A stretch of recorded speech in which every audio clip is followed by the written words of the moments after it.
What's up, YouTube? It's Christopher. We're checking out my new Squier Contemporary Active Starcaster. This thing is a surprise for me. Um, I've always wanted kind of a hollow body, but I've had some in the past, but they squeal like monsters um, in a live situation.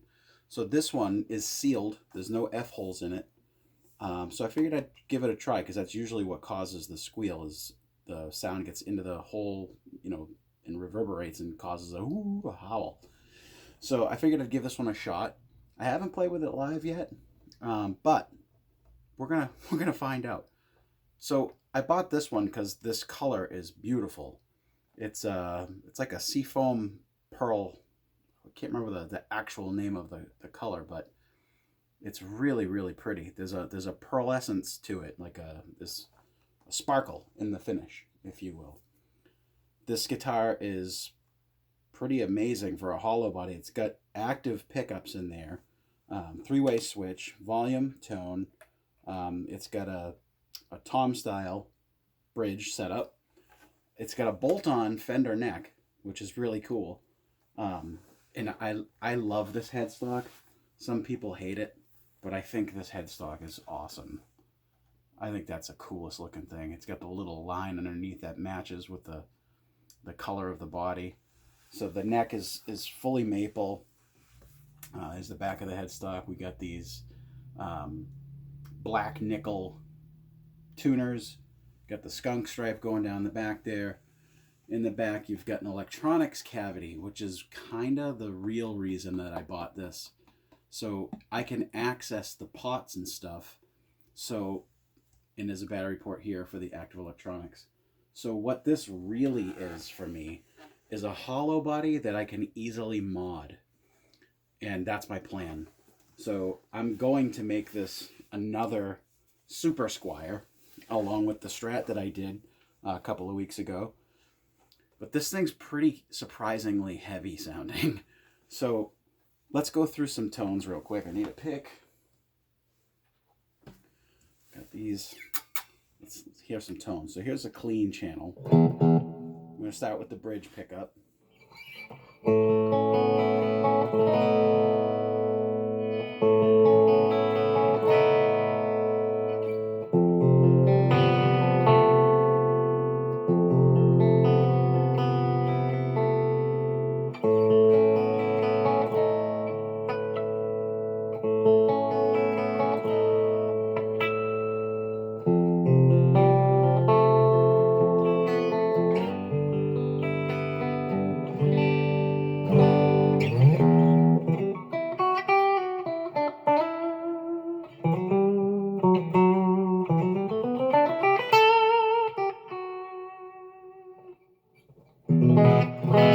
So you can hear the hollowness of the body in the tone, which I kind of like. It gives it like a mid-tone or a mid-ranged tone to it that I really dig.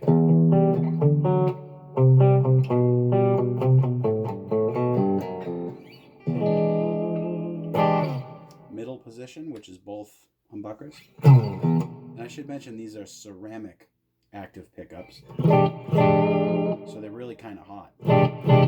You can hear I have the clean setup really clean, and it's almost breaking it up.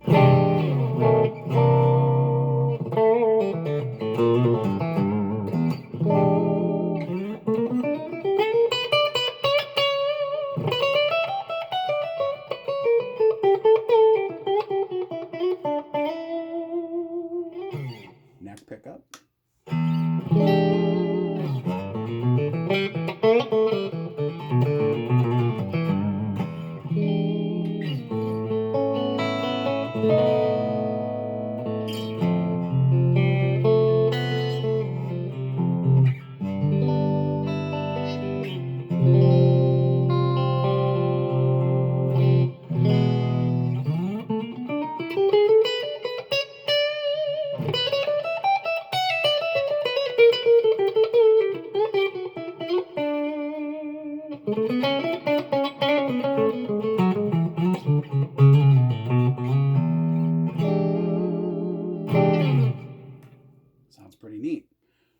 watched my unboxing video that I did of this, I discovered during the unboxing when I was shaking the guitar around that there was something inside of it that was bouncing around. So I opened up the electronics cavity and found what was in there. And it was literally a bunch of, I don't know what it is really, but it's like little foam bits that have like bits of the finish on it. That's what was inside the guitar. I don't know what it is or how it got in there, but like that was in there. So opened the cavity out, got it out, so it's not an issue. But I did want to show you what it was in case you're one of the people that watched my unboxing video and was curious about that. So those are the clean tones. We'll go to a mid-range gain. We'll start back on the bridge pickup.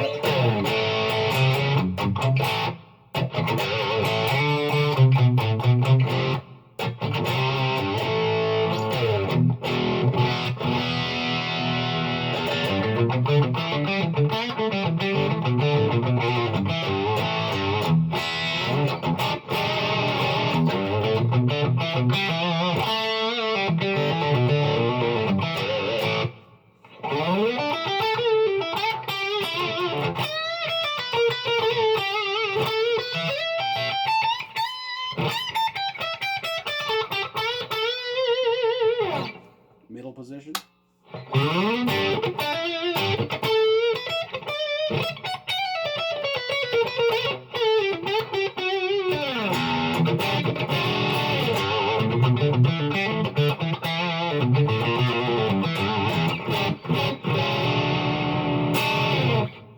Neck.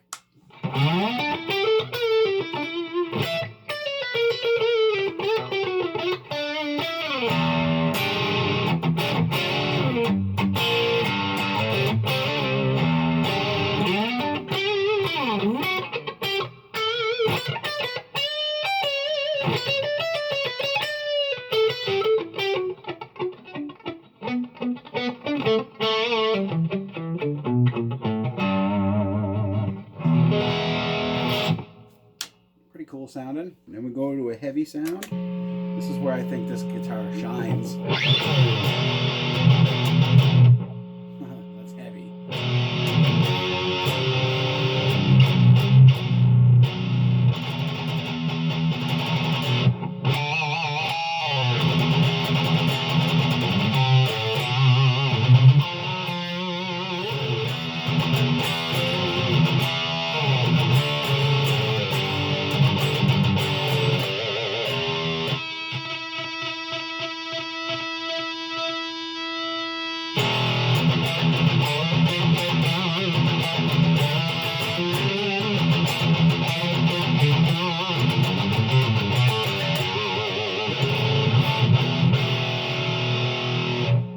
Middle.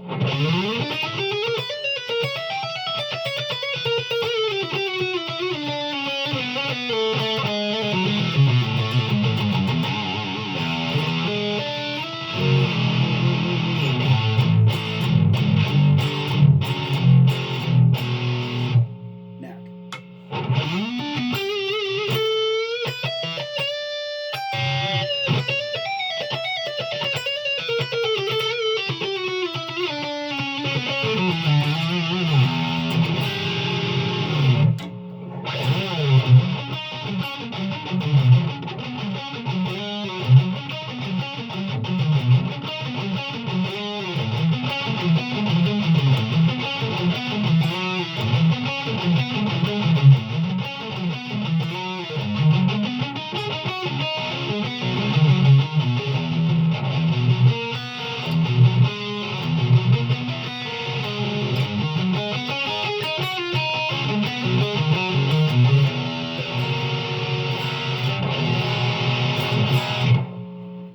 So it sounds pretty heavy. It's active, you know, active pickups. They're going to sound pretty punchy. So I'm really surprised at how good this is and how good it plays more than anything else. This neck is really well built, man. Like, I can't complain a bit about this neck. I don't know if you'll be able to see it through the camera, but if you look at the sides of the frets, I'm not sure if you'll be able to see this or not, but on each fret, usually the tang of the fret is visible on the side of the neck. They took their time to fill all those slots where the tang would be with, I don't know if it's glue or if it's like a wood glue or whatever, but they filled them so the edges of these frets get to the side of the fretboard and they don't extend past it, and they're rounded over. The fretwork on this guitar is actually really, really good.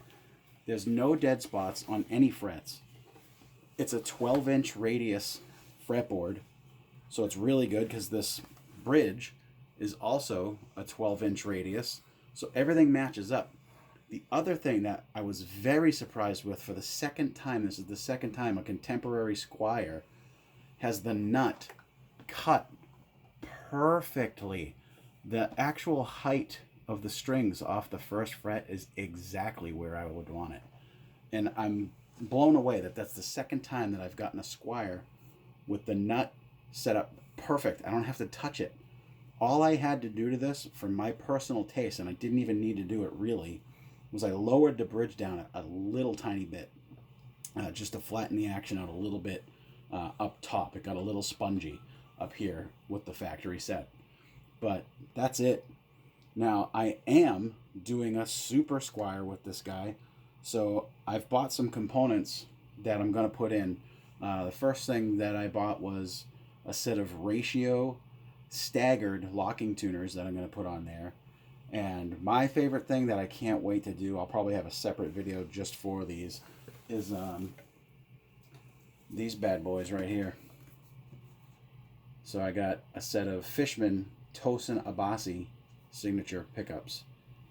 Because I have a battery port in the back here, I can throw some active Fishmans in there. Now, I've not yet heard a bad Fishman pickup. I've had the Devin Townsend ones. I've had the modern ones. I've had, what's his name? Keith Marrow. So I've had a bunch of different types of Fishmans. I haven't yet tried the Tosin Abasi ones yet, which everybody says are awesome. So I'm dying to put them in. I'm still waiting for the tuners to arrive, though. I'm considering, and you can let me know in the comments if you think it's something you'd want to see a video about. I'm considering putting from Coherent Light and something. I can't remember what it is. Coherent Light and Sound, I think. It's the Sophia 344 bridge that fits on this style of setup. And they're insane, but they're a little bit expensive. In fact, that bridge would cost as much as this entire guitar did. But since I'm doing a super Squier, I might as well go overboard. But let me know in the comments if you think that you'd like to see that. I would. So maybe I'll do it. I haven't purchased it yet, so I might in the near future. But tell me what you think. This guitar is surprisingly good. Squier has really upped their game with this contemporary series that they put out, and I'm quite impressed. I wouldn't hesitate to recommend these guitars to anyone, whether you're a beginner, intermediate, or professional. It's a solid instrument. The neck is ridiculously comfortable, very fast feeling, and it feels like a Strat neck, which is cool. The only difference between this and an actual Fender style guitar is that this neck has a back tilt to accommodate this style of bridge. But other than that, it's a Fender through and through. I like these knobs. I call them the witch hats or the pilgrim hat. I don't know what they're really called, but it's cool because you can get a finger on it and move them pretty easy. And I have to say, the pots in here are very good. They're mini pots. I opened the back and saw them. They're mini pots, but they're very smooth. I can't complain a bit about this thing, with one exception. At the factory, they kind of wound these guys a little bit goofy. You can see the G string here is above the winding coming towards this nut, which is completely wrong. There should be a little bit more. They did the same thing on the E string here too, and the B string. Holy smokes, I'm just seeing that now. But the string is above the wind, which you don't want. You want it to be underneath. But whatever. I'm going to be changing the strings to Diodarios anyway, or Dodarios. Very sorry. That's the only thing I can complain about. When you don't have staggered tuners like this, the more windings, the better, because it's going to increase the angle coming out of the nut, which is going to make it, you know, a little bit better for weird noises and stuff. I don't know if you can hear that, but there's a little bit of a vibration happening on the D string. But if I push this down a little bit, the vibration goes away. So it's all because of the angle coming off the back of the nut. So more windings on those type of tunings would help with that. But I really like this guitar. Let me know what you think. I'm rambling hardcore in this video, and I apologize. Very little playing in this one. Just not feeling good, I guess, about playing right now. But awesome guitar. Check them out if you get a chance. I don't think you'll regret it. I love this finish.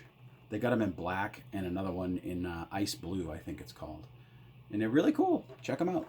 So we'll see you in the next video of this guitar, which is going to be with all the mods done, maybe with the exception of the bridge. I think I'm going to leave that stock for a bit until I can afford the Sophia bridge. And if you haven't checked out those Sophia bridges, check them out. They're amazing.